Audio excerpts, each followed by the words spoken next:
Welcome back to my YouTube channel. आज की इस वीडियो में बनने जा रहा है बीफ कढ़ाई गोश्त। और ये कढ़ाई गोश्त किस तरह से बना है चलिए आपको बता। बीफ कढ़ाई बनाने के लिए यहाँ मेरे पास मौजूद है बॉइल्ड बीफ है। हड्डी के बगैर मैंने छोटी बोटी का गोश्त इस्तेमाल किया है। ये बगैर हड्डी के गोश्त है जो मैंने सिर्फ सिंपली मैंने इसे आधे घंटे का प्रेशर कुकर में वेट दे के मैंने इसे अच्छे से बॉईल कर लिया है। और पानी मैंने बिल्कुल खुश्क नहीं किया अभी तक। अब इसके अंदर मैं शामिल करने लगी हूँ तकरीबन 2 बड़े चम्मच के करीब ऑयल।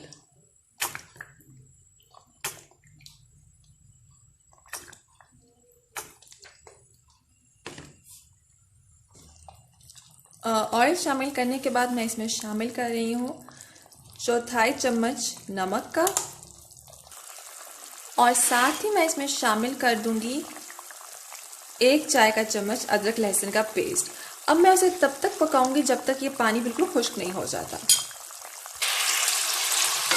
पानी अब बिल्कुल ऑलमोस्ट खुश्क हो चुके हैं और घी बिल्कुल अलहदा होना शुरू हो गया। अब मैं इसे इसी ऑयल के अंदर 2 से 4 मिनट तक फ्राई करूंगी।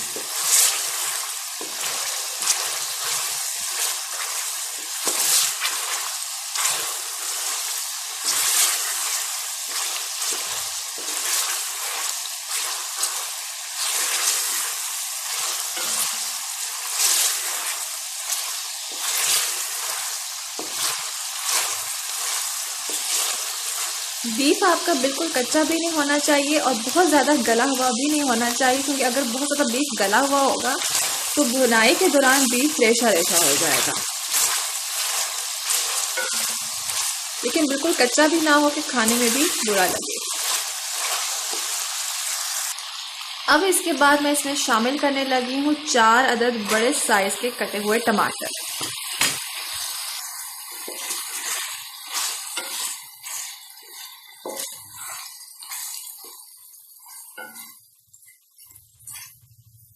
चूल्हे की आंच दरमियानी ही है।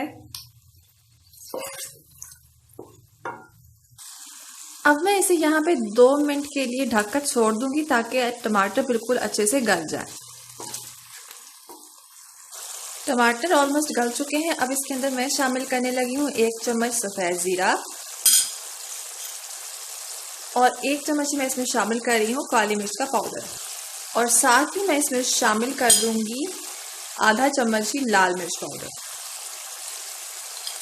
अच्छे से तमाम इंग्रेडिएंट्स को मिक्स कर लें इसके अंदर और इससे आप 2 से 4 मिनट तक इसकी अच्छे से भुनाई कीजिए। गोश्त भी गला हुआ है और टमाटर भी गले हैं तो ज़्यादा आपको मेहनत नहीं करनी पड़ेगी।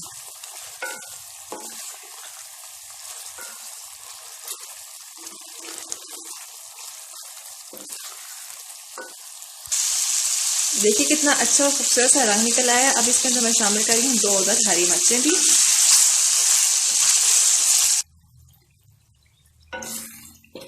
अब इसके अंदर मैं शामिल करने लगी हूँ आधा कप अच्छे से फेंटा हुआ दही। चूल्हे की आंच इस वक्त स्लो है।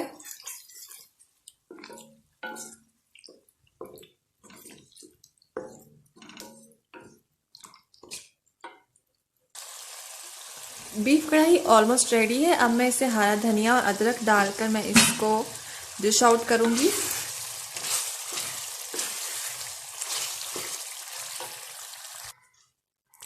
और ये रही डिश आउट होने के बाद मज़ेदार बीफ कढ़ाई गोश्त। अब आप किस चीज़ का इंतज़ार करें हैं, जल्दी से जाएं, इसे बनाइए, लाजमी बनाएं, अपने घर में आप ट्राई करें और मुझे आप फीडबैक ज़रूर दीजिएगा कि आपका बीफ कढ़ाई गोश्त किस तरह से बना।